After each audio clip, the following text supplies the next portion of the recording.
Hello, everyone. Uh, I am Anil Karbole, Chairman of the CXL Consortium's Marketing Work Group. I'd like to welcome you all today and thank you for taking the time to attend our quarter 3 of 2025 webinar, CXL webinar. We have explained the value prop of CXL technology through various webinars and trade show presence in the past. CXL is used to expand the memory capacity and or the bandwidth of a server. And all this while achieving TCO savings has been demonstrated multiple times by us, right? So we will not spend more time today just drilling those things again. But the new thing in today's webinar is to show how some recent workload or give some recent workload examples, like in the AI and database space, distributed database space, which are benefiting from the CXL usage. Also, I will impress upon you the great progress the CXL ecosystem has made over the last year.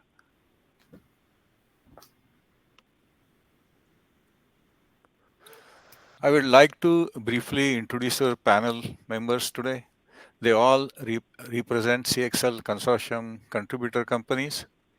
We have Siamak from Samsung, Jeff Findlay from Montage, and JP Jiang from XCon Technology. I will let the speakers introduce themselves further, and of course their companies and their products when it's their turn to speak.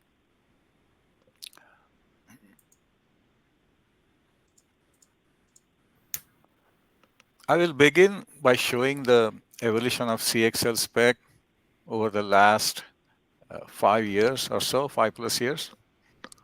After the introduction of the first spec version in 2019, we quickly progressed to version 2.0 only a year later. Right. This speaks for the strong interest by the community in the standard.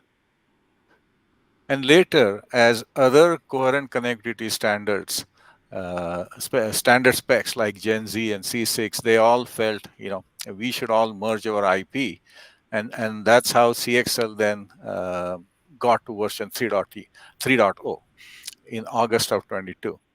And we are also showing some of the major, things which were added in every spec. Of course, every spec version, whether it's 1.1, like even the sub versions, like after 2.0, after the 3.0, there was a 3.1 and 3.2.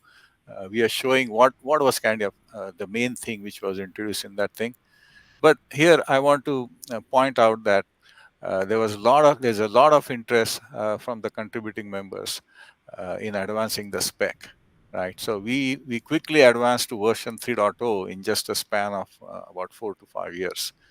And just a reminder that for PCIe, which is such a very big standard today, but it took them 8 years, almost 8+ years, to go to version 3, their version 3. And then we are showing the growth of the company membership of our consortium. Today, we have more than 285 member companies, again, speaking for the great momentum behind the spec.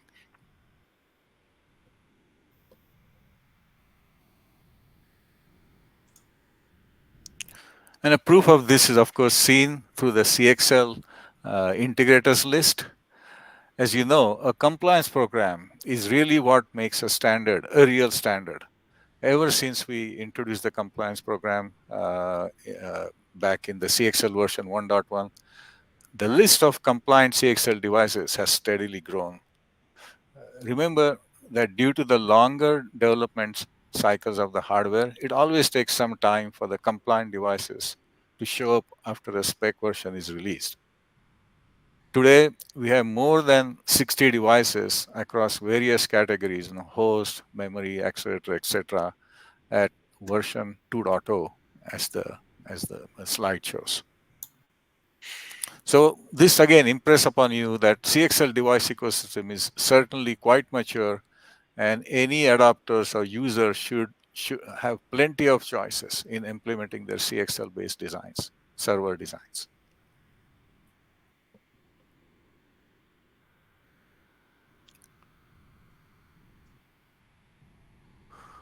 And then one big feature getting a lot of attention lately is memory pooling, CXL memory pool, CXL based memory pooling and sharing. Right.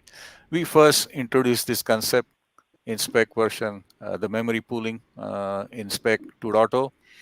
That was meant to be a TCO savings play. Servers connected to a memory pool need not over provision DRAM on the motherboards. If a workload needs more than the allocated memory capacity, it could borrow or it can borrow from the pool and later release it back to the pool after finishing execution. Later in version 3.0, the concept of memory sharing was introduced, but that was hardware sharing. As the graph shows, as the graphic shows rather, any host can share a portion or a whole of its private memory uh, area with other hosts. Right. In memory pooling, the a host got some extra memory, but that was private to the host. But now it can share it. Right. So what we are showing is in this graphic, a memory region, for instance, if you look on device 4, which was originally private to host 2, is now being shared with host 1.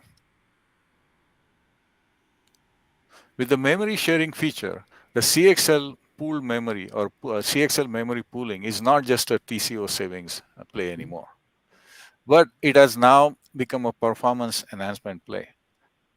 Because today there are so many applications like distributed databases, big data analysis. And if you remember the old map and reduce, and today the Apache Spark suite of tools, which are part of these. Uh, they significantly benefit from this feature. In these applications, as you know, individual hosts typically divvy up a big chunk of data, crunch it, and then exchange the interim results over networks like typical Ethernet networks. With memory sharing pool, the data is already co-located next to the individual host, and hence one can simply exchange the data by passing pointers or by reference rather than shuffle it over some network. So this should significantly reduce latency and improve performance. We'll see some examples in the seminar later on that. And of course, save money on building out Ethernet networks as long as it's within the rack scale. Other emerging workloads and other emerging workloads the AI interface space today, right, are the RAG database, right, vector databases, and the KV cache storage. These can also benefit from a shared memory pool. For instance, one can set up a massive RAG vector database in the memory pool, and the hosts attached to the pool can do their individual inferences, dipping in the database below. Similarly, a memory pool can be leveraged for KV cache storage during AI inferencing. This again, as you know, when the GPU runs out of the HBM memory, typically you'll use things like the NVIDIA introduced the Dynamo and the NIXIL framework to find other GPUs or other hosts who have memory where the KV cache can be stored. And as you know, KV cache is has a much bigger footprint than the memory parameters themselves. Rather, the parameters of a AI model itself, right? So they shuffle data, they try to find data on some other host. Now with KV cache storage using memory pool, that data is right there. Again, hopefully should reduce latency, will reduce latency a lot.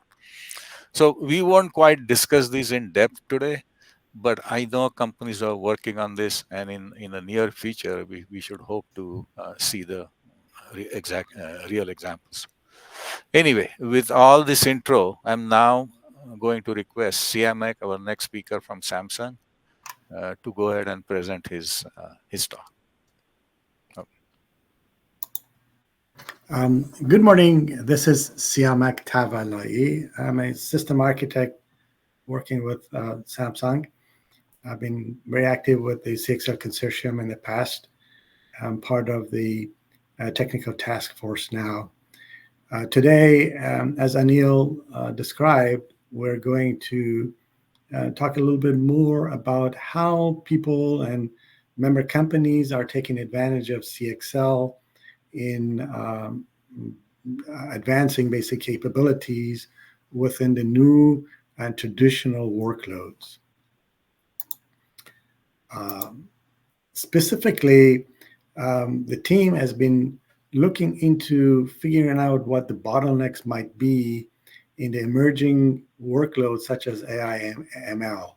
Machine learning is growing and it's demanding a lot of data to be brought into the computer system, and memory footprint has been demonstrated to be a big major factor.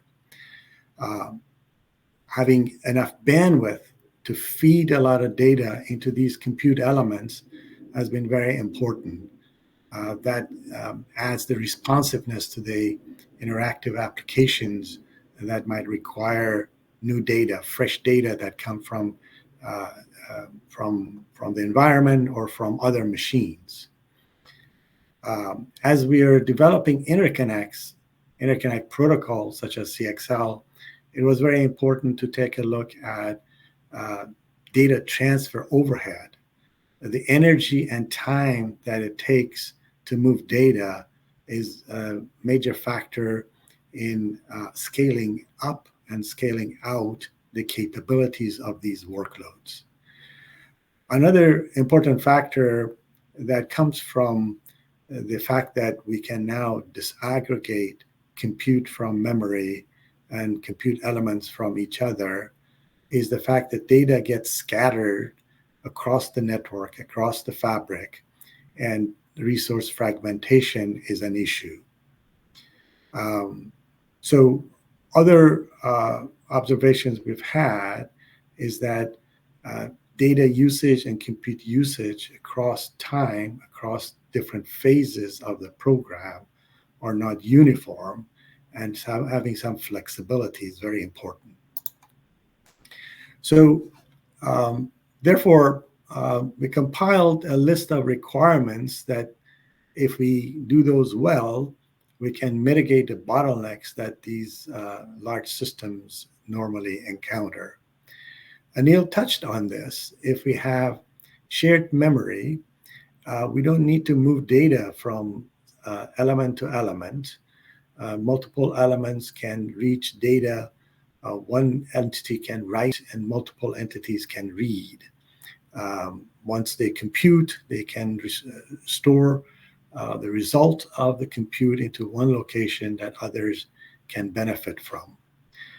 Um, Moving data with high bandwidth and basically increase the throughput of good data being moved from element to element with low latency uh, requires the fabric itself to be very efficient and not introducing much overhead on top of the data itself. The fabric and interconnect that we are developing, such as CXL, needs to be responsive and have predictable response time.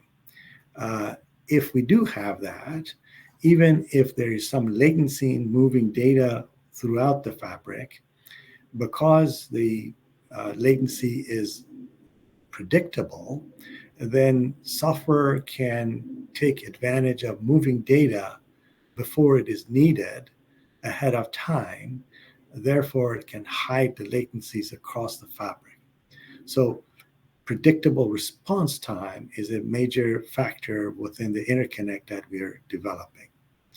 And then having very fine granular flow control in queuing these payloads and removing the congestion that sometimes will be created based on the head of line blocking are important factors in very efficient protocol for a data throughput computing.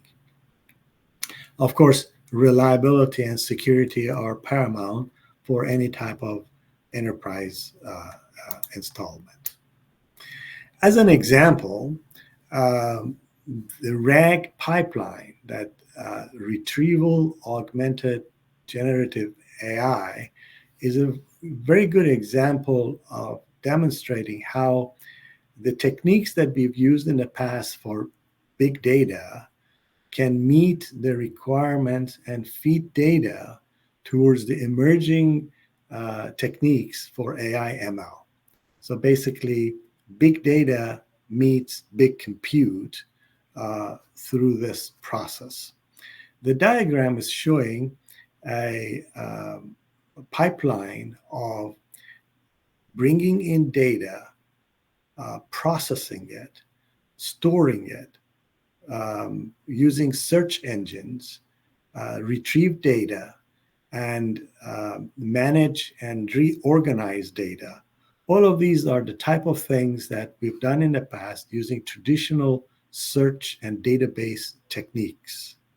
But then once data is presented, it will then fill the pipeline for the large language models, and the models that are running on artificial intelligence based on machine learning can then process the data appropriately.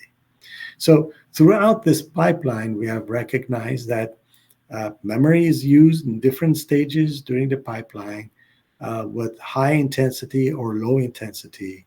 And on the other hand, compute might have different intensity levels as well. So Anil touched on this earlier. The database techniques such as search and data retrieval, and then a number of database techniques for vector DB, memcached, and KV cache have been created to move data efficiently, store data efficiently, and have it available for the future and other pipeline stages to take advantage of those. That turns into some pre-processing work that's part of encoding and embedding, document processing, which requires organizing data from different types of stored data. Could be graphs, could be documents, could be speeches, could be video. And then eventually, once they're all gathered, produce the data to the LLM models. And of course, checkpointing that we've done in the past is a very important factor, which does require large storage and large memory areas as well. So if we were to put all of this together, then we see the hardware elements that will help us is having a lot of memory. We will discuss that, how it will impact in some workloads in a minute. But having a lot of memory is important. Being able to pool resources that are in a pool expanded area across multiple compute elements in a pooling and sharing is important. And then the techniques have been developed for executing on data close to where memory is and where storage is are being discussed and explored as well. So this is an example of showing through the process, through different pipelines, memory is being heavily touched, and data goes back and forth at different phases. The chart on the bottom shows when we are using local memory that's available to the CPU, and the top chart adds memory capacity and memory bandwidth through CXL memory modules. And you can see that if we had only memory available to the local CPU through the DDR bus, we could run some workloads that would tap all of this memory, could not run larger models. But if we enhance that one with expansion, memory expansion, then we can take advantage of CXL and actually run larger models. Another point this diagram is showing is that memory is not used all the time. It is used in bursts, and that's when memory pooling and sharing techniques will help us as well. So we will talk about that today a little bit more. So if we were to put all this together, running them on the workloads, we see that having extra memory, just having memory expansion, will benefit the workload. Performance goes up. The amount of time it takes to do the same work is smaller, and we can demonstrate performance gain. Uh, Other techniques that have been interesting for people to use is taking advantage of both types of resources, local memory and CXL connected memory. The block in the middle is showing that um, we could take advantage of interleaving, not necessarily in a uniform way between local memory and CXL connected memory. We can take advantage of the fact that the bandwidth of local memory might be more. Therefore, we use more interleave sets out of the local memory as compared to the CXL memory. So in this diagram, there's a 3-to-1 interleave weighted function that's shown. And we have seen performance gains by using these techniques. Uh, Another way that we can take advantage of expanded memory through CXL memory modules is if we do not require performance to be more, we can keep the performance at the same rate, but then reduce the cost associated with resources such as memory or compute elements and execute at the same time, but spend less um, dollar amounts for that. So therefore, we can increase the performance if we increase our resources by adding more memory, or we can keep the performance the same and then change our dollar to gigabyte ratio and therefore have some TCO benefits.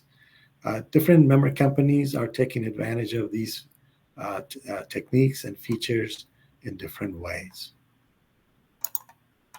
So, as a small summary, if we were to put all this together, we see that the emerging workloads keep asking for memory, more memory in capacity and more memory through bandwidth and the pipelines that we have available. Therefore, we can see that compute capability will grow as we increase the memory footprint that's available to them. It seems that it is scaling out and scaling up fast enough that there's a lot of interest in doing that. Another point I made earlier is that workloads use different amount of memory and compute at different phases in a bursty function. So having techniques such as memory pooling and sharing will help take advantage of those resources more efficiently. So if we don't provision enough memory, the workloads have to limit the size of the problems they have to work on. On the other hand, if we maximally provision memory for every server, for every compute element, then because memory and compute elements are not used all the time, we are basically over provisioning and underutilizing those resources. And that's when memory pooling and sharing will come to help disaggregated systems when we have memory separate from where the compute element and CPUs are, pool memory in one location, and allow the applications to inflate the memory footprint and then later deflate when they don't need it, give it back. Anil touched on that, and future presenters will show some performance results for that as well. So putting it all together, we can attack performance gain by having more memory and more bandwidth available. At the same time, we can reduce the total cost of ownership by pooling and sharing. With that, I give the floor back to my friend Jeff, who's going to show some of the performance results using these techniques as well.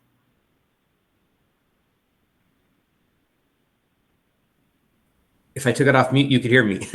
Hey, good morning, everybody. Great presentation, guys. So I'm going to go ahead and jump into the presentation, give a little bit of background about myself and a little bit of background about Montage, and then just jump right in.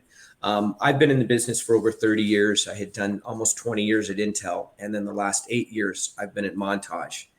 And one of the big advantages that Montage has is it plays in a number of key areas that this project is focused on. It's got more than 20 years experience in memory products. We're the largest vendor of chipsets into Samsung, Micron, and Hynix. So we understand and have a deep understanding of the memory technology. We also are making PCI retimers. And as mentioned earlier, CXL uses the PCI backbone. So we kind of think of the PCI as kind of our snowplow. Our retimers are about 6 to 9 months ahead of the CXL products. So we already have our PCI Gen 6 as an example. It's what's being used for CXL 3.1 or 3.2. So we feel the best of both worlds. We understand the memory market very well. We understand the retimer PCI market. And then the CXL, as mentioned earlier, is kind of the merging of the two. We've had products since day one. We are the largest supplier and first to ship CXL controllers, both for the Gen 1 products, the Gen 2, and now we're shipping our Gen 3.2 products. We have support for low or entry space products for a price point, like if you only want DDR4 or you want DDR5. That's in mass production today. It's been in mass production for a couple of years. We updated that model to up the speed, dropped DDR4, pushed the speed to 6400, and that allowed lower latency also. And now we have our CXL3 part that is in engineering sample stage. We've got a full robust feature set available to go from our ES to CS. There's only a couple new features that are being added that weren't fully developed when we needed the IP to tape out our product. So this really pushes the boundaries and allows all of the neat features that Siamak was talking about and Neil was talking about and JP is going to talk about. CXL 3.2 gives you that full capability for all of the pooling features and sharing features that we've talked about earlier. Pushes the speed up, adds additional port capabilities, runs the DDR5 at a very high speed with 2 independent channels, really focuses on RAS. This is going to be used as memory, so you need to make sure you have the same RAS characteristics, reliability, availability, serviceability that you have on native memory. You need to have that same capabilities on CXL. CXL also requires additional security features. We've added those security features. And then you need to manage it. How are you going to manage this application when new DIMMs are coming on board and new technologies are coming on board? So we feel we've got all those solutions. We're taking orders now, shipping parts out. And so that's just a little bit of background of who we are and why we feel we're a viable player in the industry. So let me go ahead and jump into some of the material that we put together at Montage. So one of the things that I get asked frequently is, do I even have a platform that could support CXL?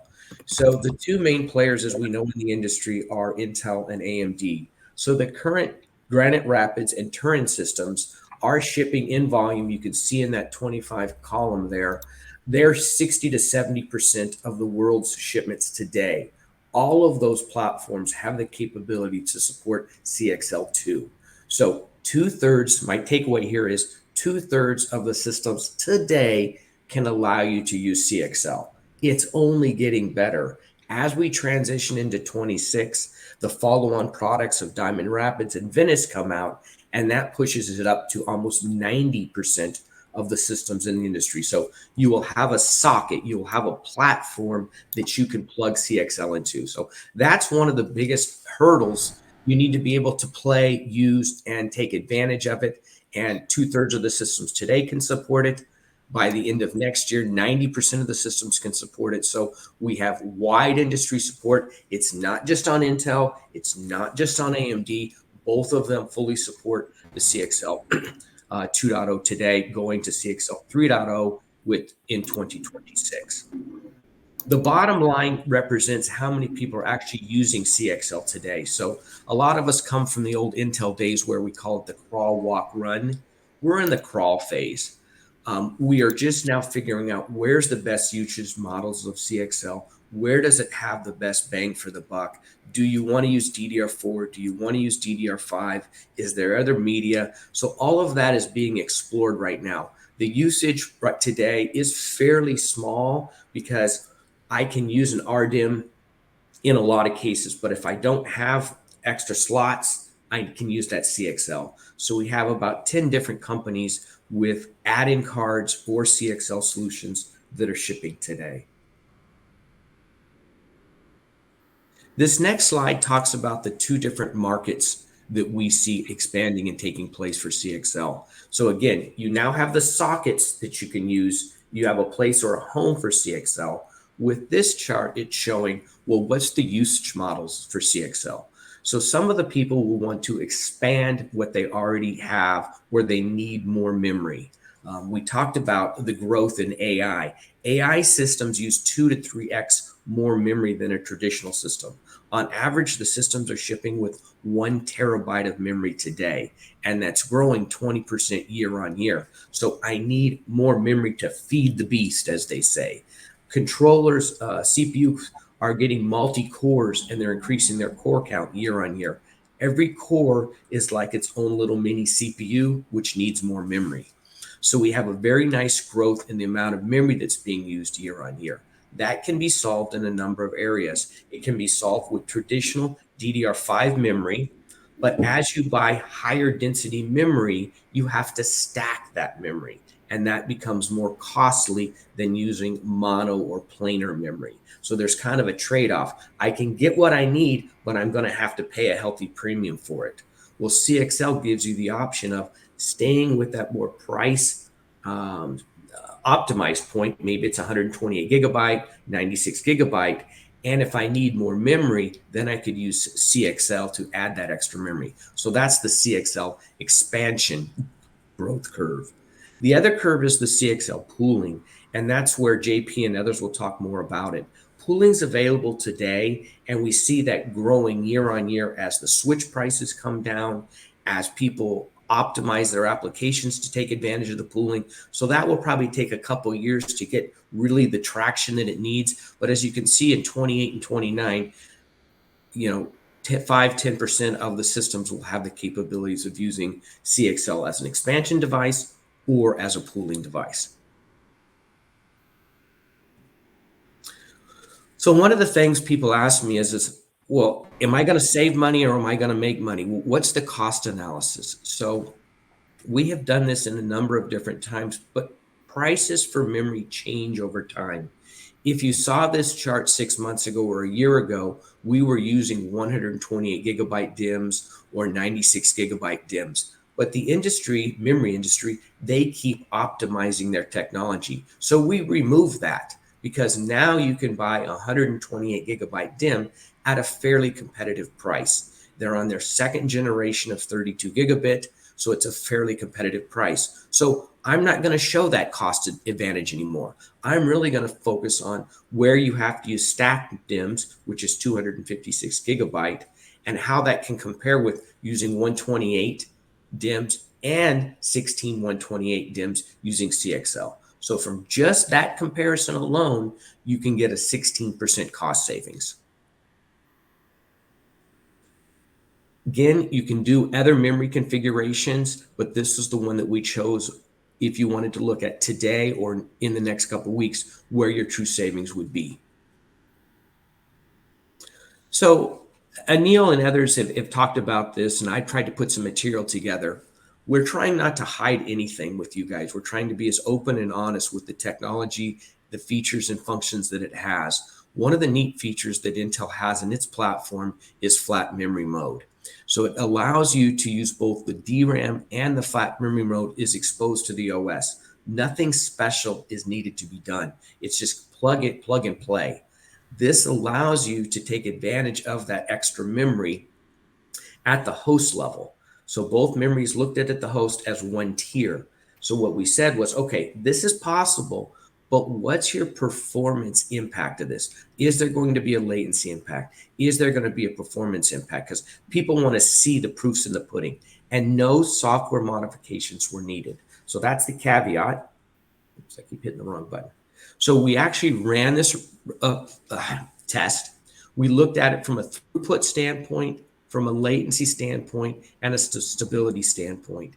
And in all cases, it performed well. It didn't exceed. We didn't expect it to exceed because you now have a controller. You're running through additional memory. There's power elements to it. But it was very much close to comparable.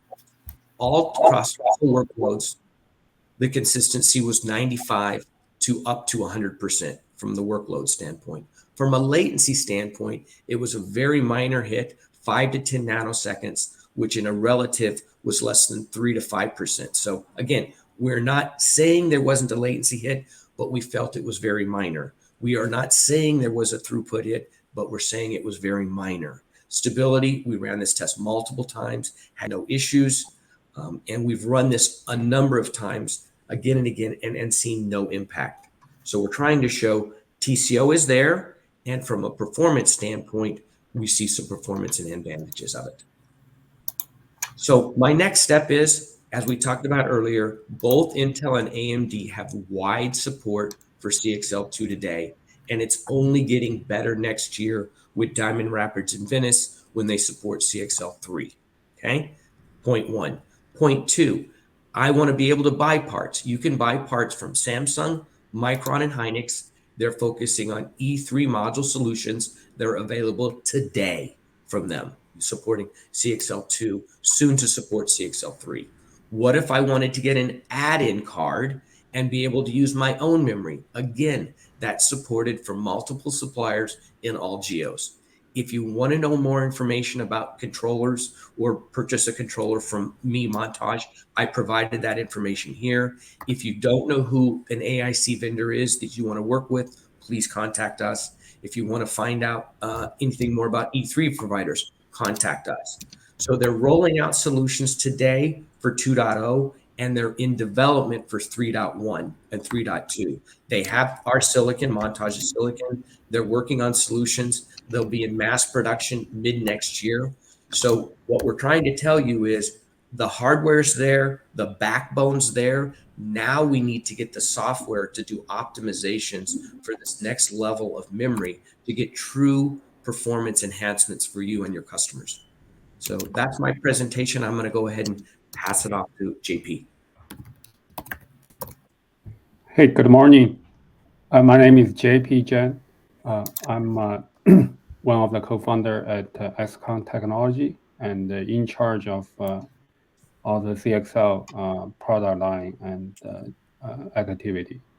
So I think the previous presenters, Neil, Siamak, and Jeff, they all gave very good introduction about the CXL technology, especially CXL memory pooling. So today I'm going to talk about the CXL memory pooling application in these new areas where the performance get dramatically improved. So XCon Technology is a chip startup focused on delivering connectivity switch.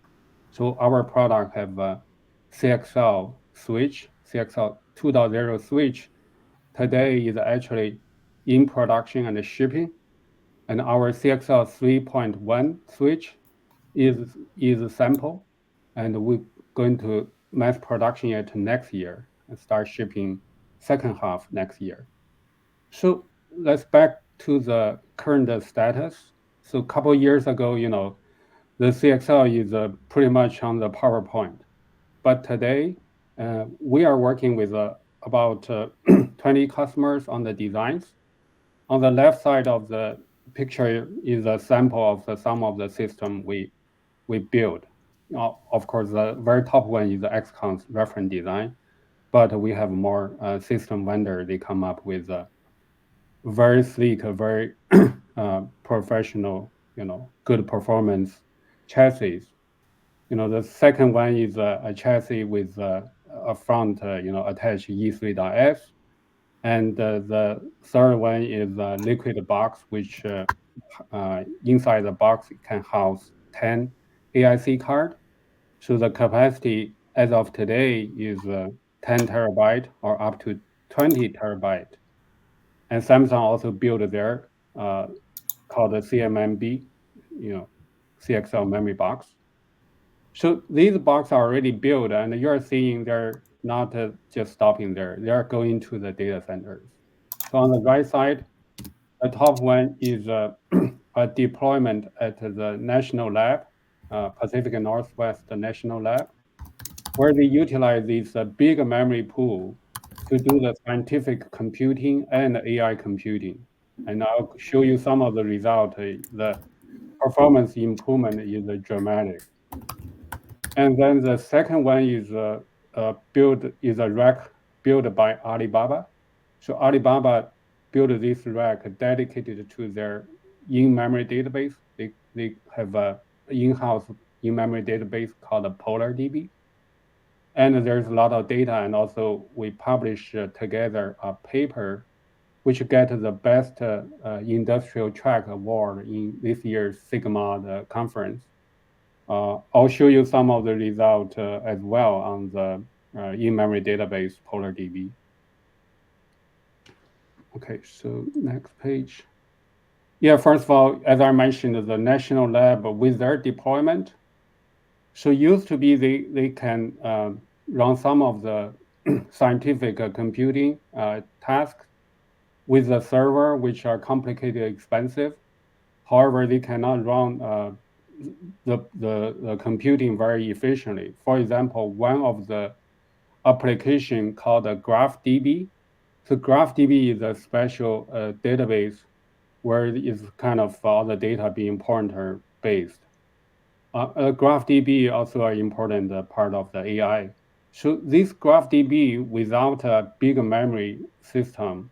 So for example, Micron, they have put together this FAMFS, fabric attached memory file system, which can contain a bigger file, let's say 10 terabyte, 20 terabyte, just the single whole file in a CXL memory pool. But before this is available, they have to with the current with the legacy system, they have to chop up that file into small chunks and to put it into the hard drive or SSD and slowly get into that big file.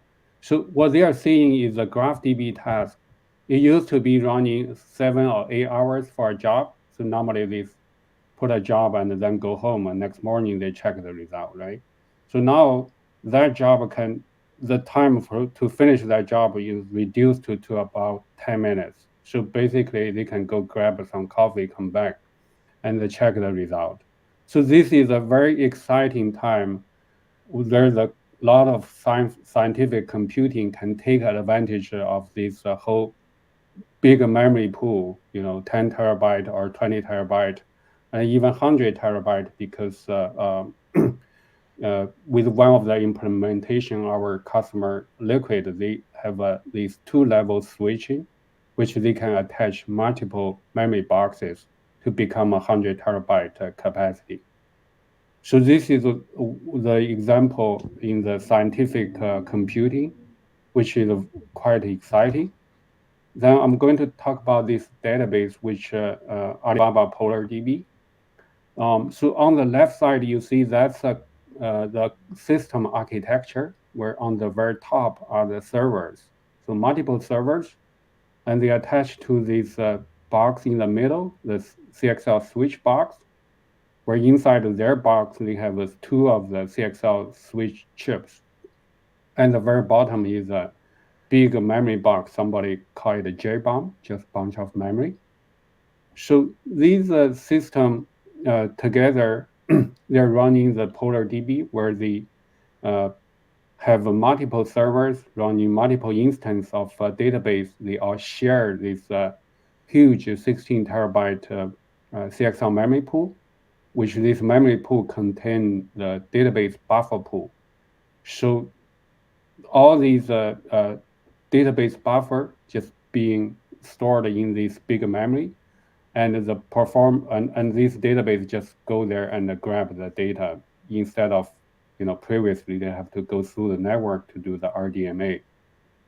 So there's a lot of performance improvement. I put this link to this paper in the bottom of this page. You can Google it, and it's publicly available. There's a lot of data, and it's a very detailed description how they implement this PolarDB and how the performance improve. Right. So that's very exciting. And just 2 weeks ago, I was in Hangzhou attending Alibaba event called the Yunqi event. So left side is a real rack system they are displaying in their called a computing center. So this is the whole rack where they have computing nodes, which are the servers, switch node, which is CXL switch, and a memory appliance called JBOM. And on the right side is a smaller kind of half rack of the system being displayed at their database booth. So these systems are already going through a lot of stress testing, and they're being deployed for some commercial deployment at the moment. So this is another presentation I borrowed from Alibaba Yunqi event. So, Alibaba, they realize the value of this huge CXL memory pool, not only to the PolarDB, the in-memory database, but they also see a big usage into this booming AI application. So the PolarDB CXL memory architecture today, they're already started implementing or experimenting with AI computing, where they have a CPU and a GPU. So the GPU today, as of today, the GPU are connected to the CPUs through the PCIe bus. But then the CPU would be able to access the huge memory pool. So this kind of GPU go to the CPU, and the CPU access through the CXL switch to access the CXL memory pool. That already proved to be able to improve the performance of AR workload. So they have provided some initial kind of data, right? So inference throughput improvement is a 4.8x, and TTFT, time to first token, is reduced by 82%. So it's a big improvement as of today. Right. So this is even, this architecture isn't very optimized, which I'm going to show you what SCON is doing next to really targeting this AI application to improve this architecture. Because here, as I mentioned, the GPU have to go through the CPU and go down to access the CXL memory pool. There's a lot of overhead and multiple hops to get into there. So AI application is finally here, and the previous speaker, like CMAC, already mentioned in the CXL memory pool and the AI ML application, some of the area where the CXL memory pool solution will shine, right? Like capacity, which we already see the AI workload, they already hit the memory wall issue. And, just getting lot more of the GPUs will solve it, but solve the problem more expensively. All right, so let's kind of review what's the CXL, the characteristic of a CXL memory pool. So this kind of pyramid, or this diagram is very familiar to everybody who knows about CXL, right? So the top of this this tower, have a very high bandwidth, very low latency, but it's very scarce and very expensive. Where in the bottom, it's a bigger capacity, but very slow and maybe cheaper. you see the CXL memory pool is sitting in the middle. It's actually the sweet spot for this memory architecture. So even with the multiple level of switching, today we still see the latency wise for the CXL memory pool is less than 1,000 nanosecond. But you can see the SSD is 100 times slower, right? And with today, as I showed, this year we already can do 100 terabyte CXL memory pooling, right? That memory pool can be used for vector database, graph database, and in-memory database. And the performance improvement is roughly 20x. So with such kind of good characteristic, what kind of usage can we apply this to solve the AI memory wall issue, right? So I think people have to ask this question. So this is where we see the CXL memory pool will fit right in to the AI workload, like inference.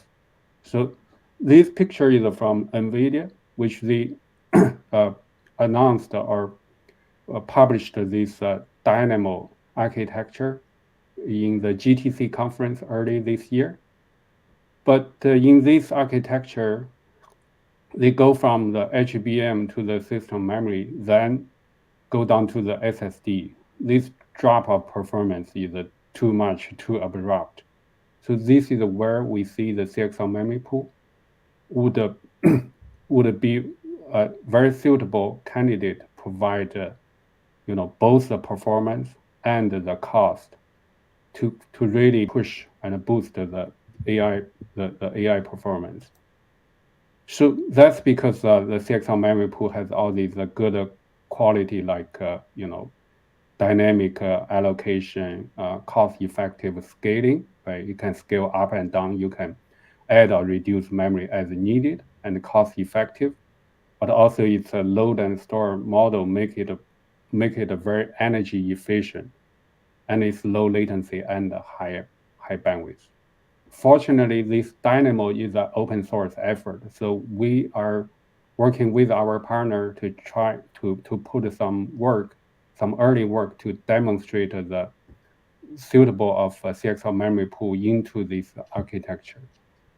So next page, this is what we are working with Memverge, a software pioneer in the memory technology, to get this thing implemented.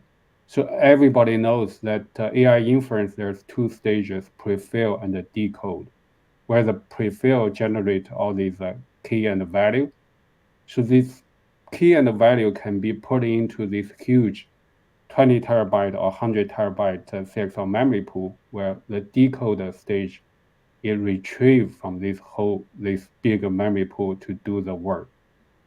This is on top of the HBM and some system memory where they quickly running out because these AI model, they're explosive, right? LLM going in explosive growth every year and after year.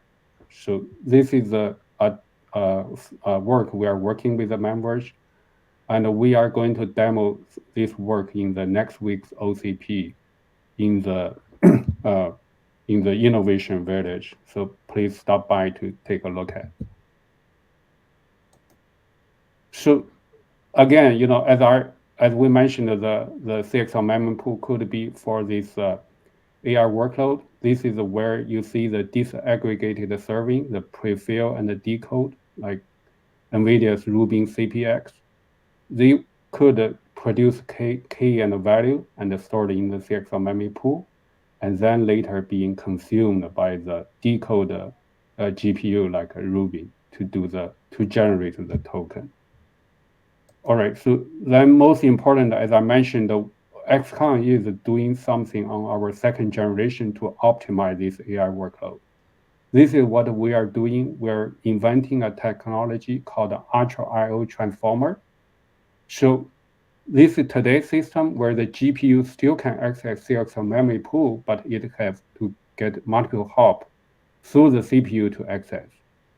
In our second generation CXL switch, we're going to allow this GPU, which have PCIe interface, to directly access the CXL memory pool just through our switch, just a single hop, because our technology called Ultra I/O transformer would be able to bridge PCIe and CXL to allow these AI, AI GPUs and DPU to directly access.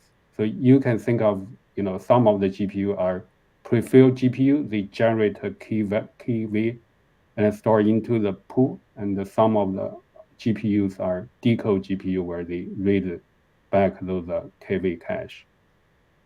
All right, thank you. That's the end of my presentation. Okay, thanks everyone. I guess we are almost running out of time. Do we have time for a question or two, or? Yeah, I think we have time for one question before we close out the webinar for today. Okay. We can answer this one.